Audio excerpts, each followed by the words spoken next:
How to get your IBM candidate reference number. First things first, if you haven't applied or submitted your personal information yet with IBM, then you'll have to do it first before you can go ahead and claim your candidate reference number.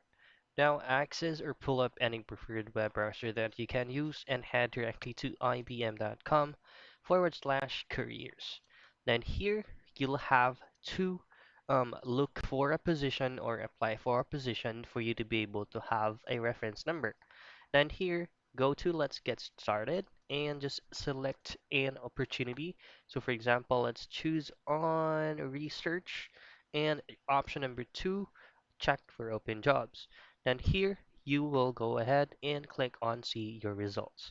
Now, once you have fully applied or fully provided information from your end to apply for a position in IBM, you will now then be communicated via your email address associated with your IBM account here, or the email address that you have given out to IBM.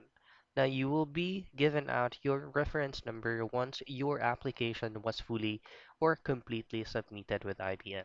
You'll just have to check your email addresses associated with the IBM that you are given out for you to be able to have that number. So that's it. That's how you locate or find your IBM candidate reference number.